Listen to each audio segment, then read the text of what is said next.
کیوں آواز بار بار کیوں آ رہی ہے؟ کیا بدتمیزی ہے؟ کیا کیا کہنا چاہتے ہیں آپ؟ ہلہ مت کرو، ہلہ مت کرو، بیٹھائے بیٹھائے سب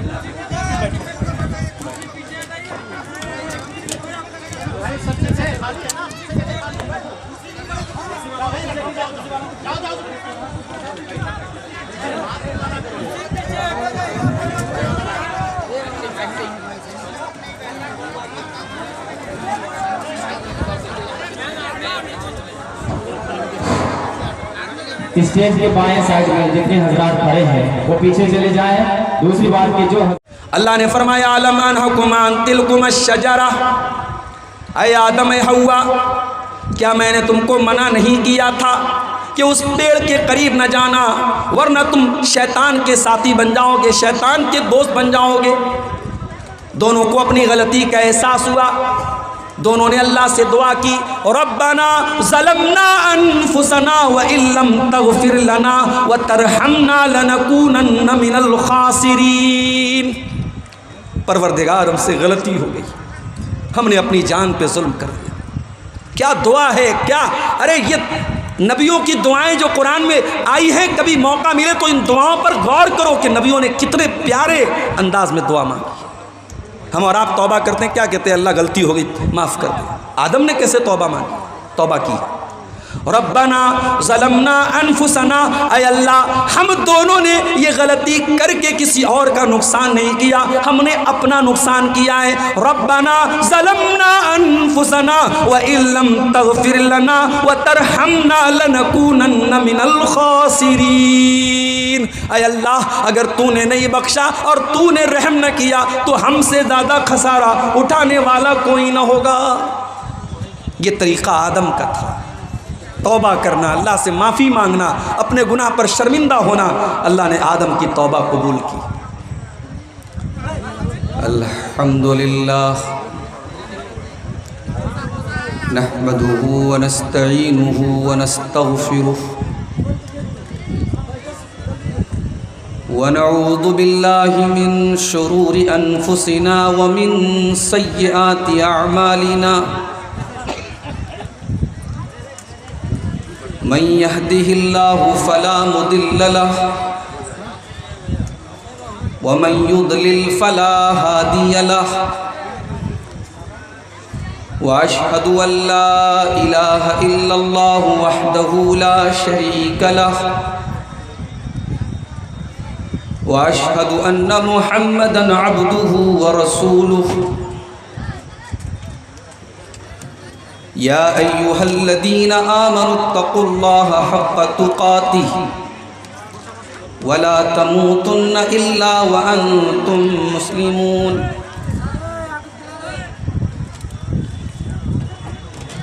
يا أيها الناس اتقوا ربكم الذي خلقكم من نفس واحدة وخلق منها زوجها وبث منهما رجالا كثيرا ونساء واتقوا الله الذي تساءلون به والأرحام إن الله كان عليكم رقيبا. يا أيها الذين آمنوا اتقوا الله وقولوا قولا سديدا يصلح لكم أعمالكم ويغفر لكم ذنوبكم ومن يطع الله ورسوله فقد فاز فوزا عظيما. أما بعد فإن خير الحديث كتاب الله وخير الهدي هدي محمد صلى الله عليه وسلم وشر الأمور محدثاتها وكل محدثة بدعة وكل بدعة ضلالة وكل ضلالة في النار.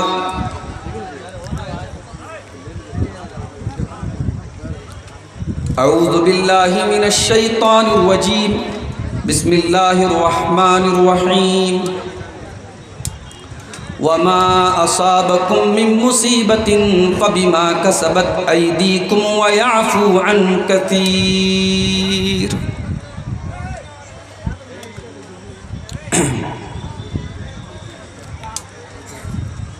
گناہوں پر ہوں شرمندہ الہی در گزر کر دے،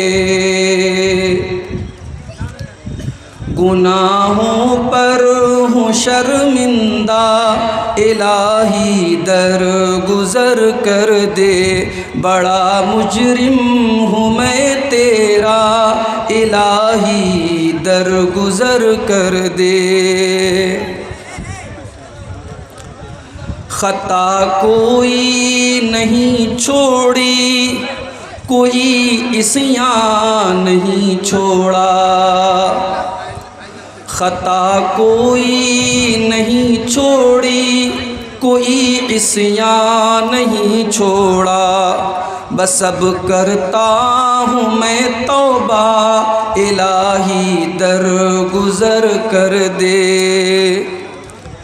کھلونا ہاتھ کا اپنے بنا رکھا ہے شیطان نے، کھلونا ہاتھ کا اپنے بنا رکھا ہے شیطان نے، بنا لے اپنا تو بندہ، الہی در گزر کر دے۔ تیرے دینے سے اے مولا تیرا تو کچھ نہ بگڑے گا، تیرے دینے سے اے مولا تیرا تو کچھ نہ بگڑے گا، مگر بن جائے گا میرا، الہی در گزر کر دے۔ سنور جائے میری دنیا، سنور جائے میری عقبیٰ، جو ہو فضل و کرم تیرا، الہی در گزر کر دے۔ نبی کی بھی شفاعت جو مجھے حاصل ہو محشر میں، نبی کی بھی شفاعت جو مجھے حاصل ہو محشر میں، تو بیڑا پار ہے میرا، الہی در گزر کر دے۔ گناہوں پر ہوں شرمندہ، الہی در گزر کر دے۔ صدر محترم حضرت مولانا معین الحق فیضی حفظہ اللہ، گڈا صاحب گنج کی جمعیتوں کے محترم ذمہ داران، اسٹیج پر اور جلسے میں موجود معزز علماء کرام، محترم بزرگوں، نوجوان ساتھ، کیوں آواز بار بار کیوں آ رہی ہے؟ کیا بدتمیزی ہے؟ کیا کہنا چاہتے ہیں آپ؟ ہلہ مت کرو، ہلہ مت کرو، بیٹھائے سب۔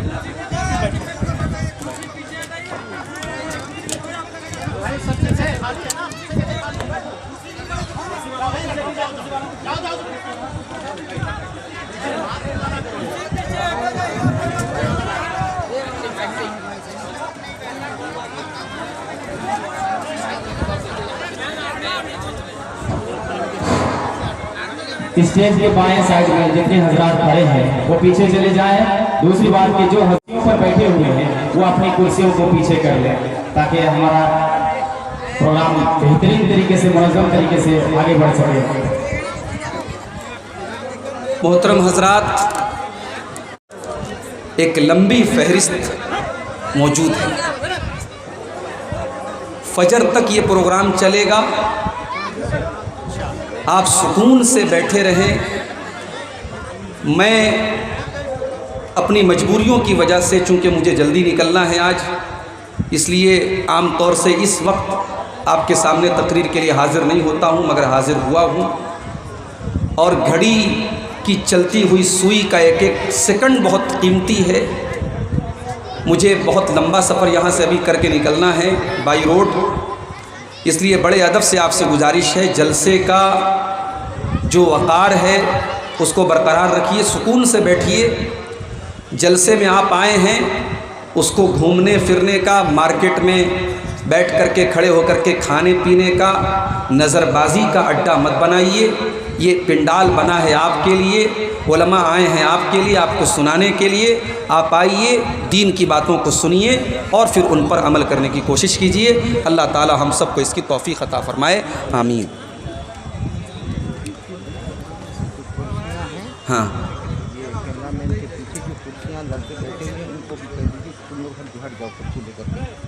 جو سامنے کرسی پر جو بیٹھے ہیں یہ ریکارڈنگ کرنے والے، ان کے علاوہ باقی لوگ کرسی پر نہ بیٹھیں، پیچھے جا کے بیٹھ جائیں۔ پیچھے والوں کو شاید کچھ دقت آ رہی ہے، آپ لوگ سب کا خیال کریں۔ میرے بھائیوں، میں نے جو آیت کریمہ آپ کے سامنے پڑھی ہے خطبہ مسنونہ کے بعد، اس آیت میں اللہ تعالیٰ نے ایک حقیقت بیان کی ہے کہ کائنات میں جو بھی مصیبتیں آتی ہیں وہ ہمارے گناہوں کی پاداش میں آتی ہیں، ہمارے گناہوں کی سزا کے طور پہ آتی ہیں۔ فرمایا وَمَا أَصَابَكُم مِّن مُّصِيبَةٍ فَبِمَا كَسَبَتْ أَيْدِيكُمْ۔ میرے بندو، تمہارے اوپر جو بھی مصیبتیں آتی ہیں وہ تمہارے اپنے ایک ہاتھوں کی کرتوت کا نتیجہ ہے، تمہاری اپنی حرکتوں کا نتیجہ ہے۔ وَيَعْفُو عَن كَثِيرٍ، اور اللہ تمہارے سارے گناہوں کی سزا نہیں دیتا ہے، بہت سارے گناہوں کو تو معاف کر دیتا ہے۔ جتنی سزا دیتا ہے وہ بھی بہت کم گناہوں کی سزا دیتا ہے، سارے گناہوں کی سزا اللہ نہیں دیتا ہے۔ اگر سارے گناہوں کی سزا دے دے تو شاید پھر روئے زمین پر کوئی سانس لینے والا باقی نہیں بچے گا۔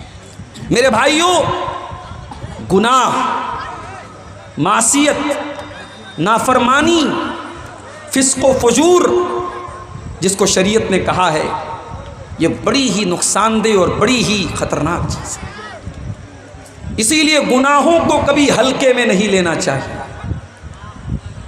ایک انسان گناہ کا صدور اس سے ہو بھی جائے، انسان ہے، الانسان مرکب من الخطأ والنسیان، ہے تو ہم آدم کی اولاد، خطا اور نسیان ہماری فطرت میں شامل ہے۔ ہم سے خطائیں ہو سکتی ہیں، ہم سے بھول اور چوک ہو سکتی ہے، لیکن خطا ہونے کے بعد، غلطی ہونے کے بعد انسان اگر اپنی غلطی پر ڈٹا رہے، اپنے گناہ پر ڈٹا رہے، اپنے گناہ کی وکالت کرے، اپنے گناہ کی دلیلیں دے، تو یاد رکھو میرے پیارے ساتھیوں، یہ ہمارے باپ آدم کی روش نہیں ہے، یہ ابلیس کا طریقہ ہے۔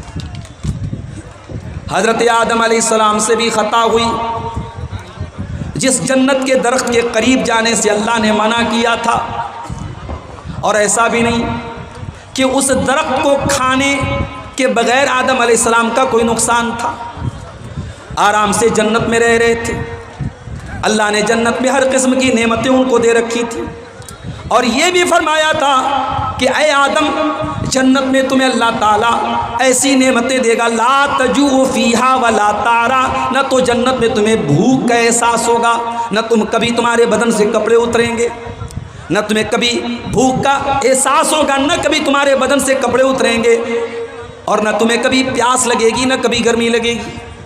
تمام قسم کی نعمتیں تم کو جنت میں مل رہی ہیں، بس ایک درخت ہے، ایک پیڑ ہے، تم اس کے قریب مت جانا۔ آدم علیہ السلام شیطان کے بہکاوے میں آ گئے، ہمارے باپ آدم بھی آ گئے، ہماری ماں حوا بھی آ گئی، اور دونوں سے غلطی ہو گئی۔ قرآن کہتا ہے جب دونوں سے غلطی ہو گئی اور انہوں نے جنت کے اس درخت کو کھا لیا جس کے قریب جانے سے اللہ نے منع کیا تھا، فَبَدَتْ لَهُمَا سَوْآتُهُمَا، تو سب سے پہلا نقصان یہ ہوا کہ دونوں ننگے ہو گئے۔ گناہ کا سب سے پہلا نقصان یہ ہوا کہ دونوں کے بدن سے کپڑے اتر گئے، دونوں کے بدن سے کپڑے اتر گئے، دونوں ننگے ہو گئے۔ نقصان دیکھو گناہ کا، ہمارے باپ آدم، ہماری ماں حوا جنت میں ہیں اور بدن سے کپڑے اتر گئے۔ قرآن کہتا ہے فَاتَّفِقَا يَقْصِفَانِ عَلَيْهِمَا مِنْ وَرَقِ الْجَنَّةِ، دونوں جنت کے پتوں سے اپنی شرمگاہ کو ڈھانپنے لگے، یعنی ننگا رہنا نہ آدم کو گوارا نہ حوا کو گوارا۔ ننگا رہنا یہ آدم اور حوا کی اولاد کی فطرت نہیں ہے، شیطان کی کہ پلوں کی فطرت ہے، یہ آدم کی فطرت نہیں ہے، حوا کی فطرت نہیں، جنہیں ننگے رہنے میں مزہ آتا ہے، جو سوشل میڈیا پر اپنی ننگی تصویریں ڈالتے ہیں یا ڈالتی ہیں، اللہ کی قسم ان کے اندر اسلام چھوڑ دو، ایمان چھوڑو، انسانیت بھی نہیں ہے۔ اگر آدم کی سچی اولاد ہوتے، اگر واقعی میں آدم کے طریقے پر ہوتے اور حوا کے طریقے پر ہوتے تو ننگے پن کو کبھی پسند نہ کرتے۔ آدم اور حوا دونوں جیسے ہی بدن سے کپڑے اترے دونوں اپنی شرمگاہ کو ڈھانپنے لگے۔ اللہ نے فرمایا علم انحکما عن تلکما الشجرہ، اے آدم اے حوا، کیا میں نے تم کو منع نہیں کیا تھا کہ اس پیڑ کے قریب نہ جانا، ورنہ تم شیطان کے ساتھی بن جاؤ گے، شیطان کے دوست بن جاؤ گے۔ دونوں کو اپنی غلطی کا احساس ہوا، دونوں نے اللہ سے دعا کی، ربنا ظلمنا انفسنا وان لم تغفر لنا وترحمنا لنکونن من الخاسرین۔ پروردگار ہم سے غلطی ہو گئی، ہم نے اپنی جان پہ ظلم کر دیا۔ کیا دعا ہے، کیا ارے یہ نبیوں کی دعائیں جو قرآن میں آئی ہیں، کبھی موقع ملے تو ان دعاؤں پر غور کرو کہ نبیوں نے کتنے پیارے انداز میں دعا مانگی۔ ہم اور آپ توبہ کرتے ہیں، کیا کہتے ہیں؟ اللہ غلطی ہو گئی معاف کر دے۔ آدم نے کیسے توبہ مانگی، توبہ کی، ربنا ظلمنا انفسنا، اے اللہ ہم دونوں نے یہ غلطی کر کے کسی اور کا نقصان نہیں کیا، ہم نے اپنا نقصان کیا ہے۔ ربنا ظلمنا انفسنا وان لم تغفر لنا وترحمنا لنکونن من الخاسرین۔ اے اللہ اگر تو نے نہیں بخشا اور تو نے رحم نہ کیا تو ہم سے زیادہ خسارہ اٹھانے والا کوئی نہ ہوگا۔ یہ طریقہ آدم کا تھا، توبہ کرنا، اللہ سے معافی مانگنا، اپنے گناہ پر شرمندہ ہونا۔ اللہ نے آدم کی توبہ قبول کی۔ اور شیطان کا کیا طریقہ تھا؟ اللہ نے حکم دیا ہے فرشتوں تم آدم کو سجدہ کرو۔ فرشتوں کے ساتھ ابلیس بھی رہتا تھا۔ ابلیس کوئی فرشتہ نہیں تھا، جنات میں سے تھا، جن تھا، مگر وہ بھی فرشتوں کے ساتھ رہتا تھا۔ اس نے سجدہ نہیں کیا، سجدہ نہیں کیا اس نے۔ اللہ نے پوچھا کیوں نہیں سجدہ کر رہے ہو تم؟ جب میرا حکم ہے تو تم سجدہ کیوں نہیں کر رہے ہو؟ ما منعک ان تسجد، اے ابلیس تو سجدہ کیوں نہیں کر رہا ہے آدم کو جس کو میں نے اپنے ہاتھ سے پیدا کیا؟ قال انا خیر منہ خلقتنی من نار وخلقتہ من طین۔ ابلیس نے معافی نہیں مانگی، شرمندہ نہیں ہوا، توبہ نہیں کی، دلیل دینے لگا، کہا کہ اے اللہ میں آدم سے بہتر ہوں، میں بہتر ہوں آدم سے، تو نے مجھے آگ سے پیدا کیا اور آدم کو مٹی سے پیدا کیا، میں اس کو سجدہ کیوں کروں؟ ایک بات بولوں، اللہ کا حکم آ جائے تو دلیل مت دیا کرو، اللہ کا حکم آ جائے تو عقل مت لگایا کرو، اللہ کا حکم آ جائے تو منطق مت لگایا کرو، رسول کا حکم آ جائے تو لاجک مت پیش کیا کرو۔ اللہ اور اس کے رسول تمہاری لاجک کے محتاج نہیں ہے۔ اللہ اور اس کے رسول کا حکم آ جائے تو مومن کی شان کیا ہے؟ انما کان قول المؤمنین اذا دعوا الی اللہ ورسولہ لیحکم بینہم ان یقولوا سمعنا واطعنا۔ اللہ کا فیصلہ آ جائے، رسول کا فیصلہ آ جائے تو مومن کی زبان سے بس ایک ہی لفظ نکلنا چاہیے، ہم نے سن لیا اور مان لیا۔ کبھی بھی قرآن کے مقابلے میں، حدیث کے مقابلے میں، نص کے مقابلے میں اپنی عقل، اپنی لاجک پیش مت کیا کرو۔ تمہاری عقل قرآن و حدیث کے تابع ہونی چاہیے، قرآن و حدیث کو اپنی عقل کے تابع کرنے کی کوشش مت کرنا، یہ شیطان کا طریقہ ہے۔ ایک بات اور پتہ چلی، یہ جو ایگو ہوتا ہے، اس کو ہندی میں اہنکار بولتے ہیں، اردو میں تکبر بولتے ہیں۔ یہ ایگو، یہ اہنکار، یہ تکبر، یہ اپنے آپ کو بڑا سمجھنا، یہ ابلیس کا طریقہ ہے، یہ ابلیس کی سنت ہے۔ اگر کوئی تکبر کرتا ہے وہ یاد رکھے اس دنیا میں سب سے پہلے اگر کسی نے تکبر کیا تو ابلیس نے کیا۔ یہ جو میں ہے، میں یہ ہوں، میں وہ ہوں، میری بلڈنگ، میری دولت، میرا بزنس، میرا پیسہ، میرا عہدہ، میرا اقتدار، میری کرسی، میرا پاور، یہ میں کرنا، یہ ہر دور میں ظالموں کا طریقہ رہا ہے، فرعون کا طریقہ رہا ہے، قارون کا طریقہ رہا ہے، ابو جہل کا طریقہ رہا ہے، ابو لہب کا طریقہ رہا ہے۔ اللہ کے نیک بندے میں نہیں کرتے، انا نہیں کرتے، ایگو نہیں کرتے۔ اللہ کے نیک بندے کیسے ہوتے ہیں؟ قرآن کہتا ہے وَعِبَادُ الرَّحْمَنِ الَّذِينَ يَمْشُونَ عَلَى الْأَرْضِ هَوْنًا۔ میرے نیک بندے وہ ہیں جو زمین پر نرم چال چلتے ہیں، جو زمین پر عاجزی کے ساتھ چلتے ہیں، تواضع کے ساتھ چلتے ہیں۔ ابلیس نے تکبر کیا، ڈھٹائی کی، ایک تو چوری اوپر سے سینہ زوری کی اور دلیل دینے لگا۔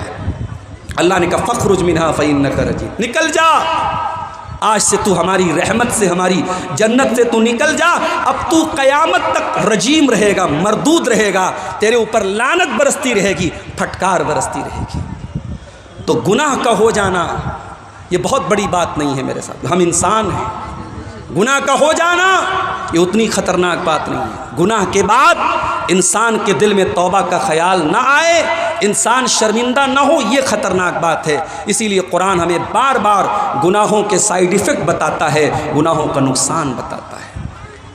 میرے پیارے ساتھیوں، قرآن کہتا ہے وَمَنْ أَعْرَضَ عَنْ ذِكْرِي فَإِنَّ لَهُ مَعِيشَةً ضَنْكًا وَنَحْشُرُهُ يَوْمَ الْقِيَامَةِ أَعْمَىٰ، جو ہماری شریعت سے منہ موڑتا ہے، جو ہمارے ذکر سے اعراض کرتا ہے، جو گناہوں کی دنیا آباد کرتا ہے، جو میری نافرمانی کرتا ہے، میری شریعت کو بھول جاتا ہے، فَإِنَّ لَهُ مَعِيشَةً ضَنْكًا، ہم اس کی زندگی کو بے سکون والی زندگی بنا دیتے ہیں، اس کی زندگی میں چین نہیں ہوتا، اس کی زندگی میں سکون نہیں ہوتا۔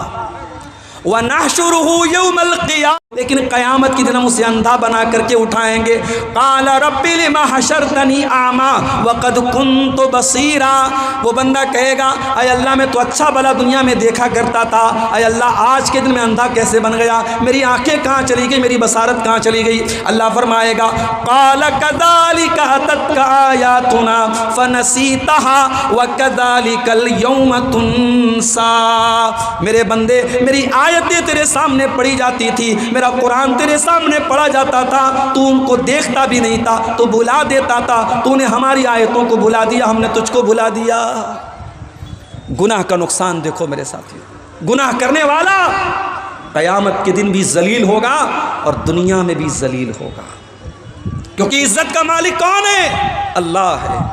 من کان یرید العزت فللہ العزت جمیعا، اے عزت تلاش کرنے والو، دنیا والے تم کو عزت نہیں دے پائیں گے جب تک عزت کا مالک تم کو عزت نہیں دے گا۔ من کان یرید العزت، جس کو عزت چاہیے، فللہ العزت جمیعا، تمام قسم کی عزت کا مالک اللہ ہے۔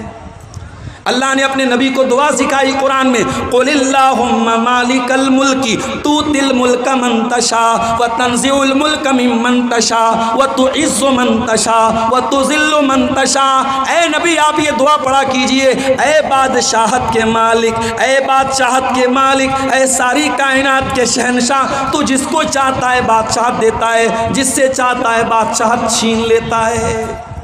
جو آج صاحب مسند ہے کل نہیں ہوں گے، کرایہ دار ہیں، ذاتی مکان تھوڑی ہے، یہ راحت اندوری نے کبھی کہا تھا تو بڑی سچی بات کہی تھی۔ اقتدار اور پاور یہ پرماننٹ نہیں ہے میرے ساتھ۔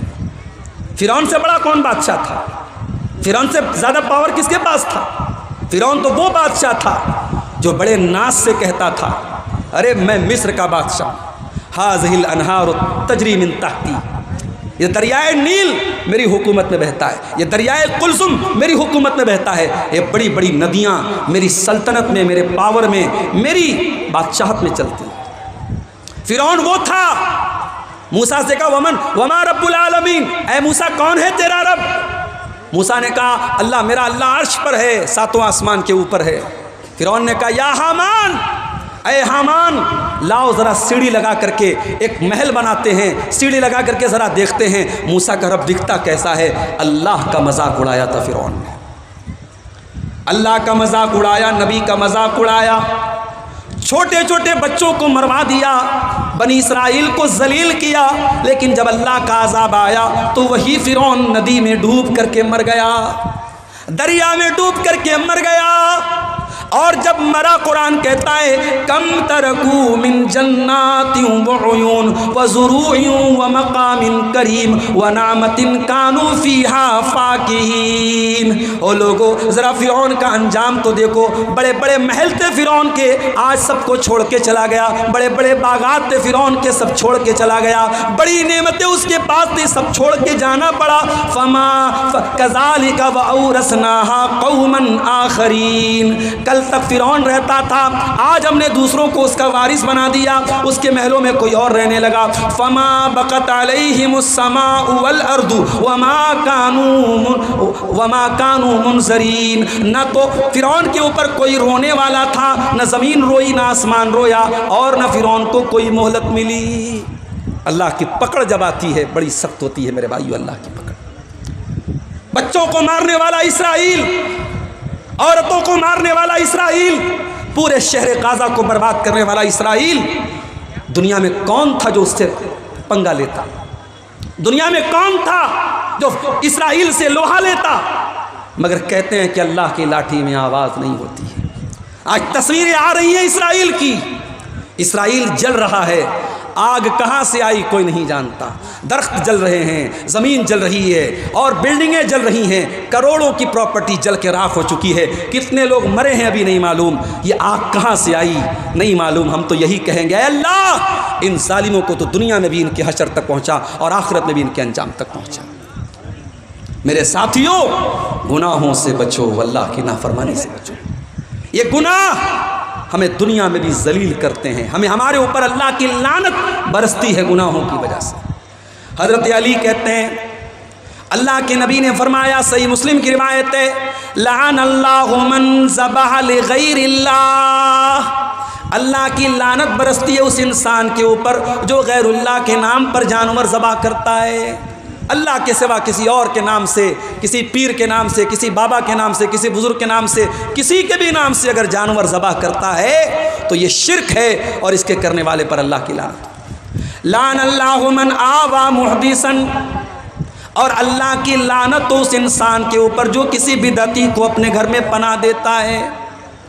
لعن اللہ من شتم والدیہ، اور اللہ کی لعنت اس انسان کے اوپر جو اپنے ماں باپ کو گالی دیتا ہے، اپنے ماں باپ کو برا بھلا کہتا ہے۔ لعن اللہ من غیر منار الارض، اور اللہ کی لعنت اس انسان کے اوپر جو زمین کے نشانوں کو مٹا دیتا ہے۔ دوسرے کا کھیت ہے اور اس کے سٹا ہوا میرا کھیت ہے، اس سے سٹا ہوا کسی انسان کا کھیت ہے، اب ایک انسان اپنے پڑوسی کے کھیت کو ہڑپنے کے لیے جو نشان بنا ہے، جو باؤنڈری بنی ہے، اس کو مٹا دے تاکہ اس کی زمین پہ ناجائز قبضہ کر لے۔ اللہ کے نبی نے کہا اس کے اوپر بھی اللہ کی لعنت برستی ہے گناہوں کے کرنے والے پر۔ بخاری اور مسلم کی روایت ہے، اللہ کے نبی فرماتے، لعن اللہ السارق یسرق بیضۃ فتقطع یدہ، اللہ کی لعنت تو چوری کرنے والے پر، ایک انڈا چوراتا ہے اور انڈا چورانے کی وجہ سے اس کا ہاتھ کٹ جاتا ہے، ایک معمولی سی چیز چورا کر کے لولا ہو جاتا ہے، ہاتھ کٹوا ڈالتا ہے، اس سے بڑھ کے ذلت اور رسوائی کیا ہوگی۔ اور ایک اور حدیث سنیے، مجھے کل کسی نے بتایا ہے کہ مڈرو میں شراب کی دکان کے آس پاس جلسے کی رات میں 100 بوتلیں پائی گئی۔ بڑے افسوس کے ساتھ کہنا پڑتا ہے، اسی علاقے کے لوگوں نے مجھے بتایا کہ کہیں جلسہ تھا، جلسے کی اگلی صبح شراب کی بوتلیں بڑی تعداد میں ملی ہیں۔ اگر اس طریقے کے دینی جلسوں میں ہمارا نوجوان شراب پی کے آتا ہے تو میں بڑی معذرت کے ساتھ کہتا ہوں، بند کر دیجئے ان جلسوں کو، بند کر دیجئے۔ اگر یہ جلسے نشہ کرنے والوں، زنا کرنے والوں کے جمع ہونے کی جگہ بن جائے تو اس سے بڑھ کے تکلیف کی میرے ساتھیوں کیا بات ہوگی۔ آج مسلمان شراب پیتا ہے اور بائک سے آتا ہے ہیرو بن کر کے، شراب کی دکان سے شراب پیتا ہے اور اس کے بعد جلسے میں آ کر کے علماء کی تقریریں سنتا ہے۔ میرے پیارے ساتھیوں، یہ ہم کس دور میں پہنچ گئے، ہم کون سی کس دور میں پہنچ گئے اور کون سے حالات تک ہم پہنچ گئے۔ اللہ ہم پر رحم فرمائے۔ یہ شراب وہ چیز ہے، میرے نبی نے فرمایا، لعن اللہ شارب الخمر، اللہ کی لعنت تو شراب پینے والے پر، وساقیہا، شراب پلانے والے پر، وعاصرہا، اور شراب تیار کرنے کے لیے جس پھل میں سے رس نچوڑا جا رہا ہے اس رس نچوڑنے والے پر بھی اللہ کی لعنت ہو، ومعتصرہا، اور جس کے لیے نچوڑا جا رہا ہے اس کے اوپر بھی اللہ کی لعنت ہو، وحاملہا، اور جو شراب کا برتن لاد کے لے جا رہا ہے اس کے اوپر بھی اللہ کی لعنت ہو، والمحمولۃ الیہ،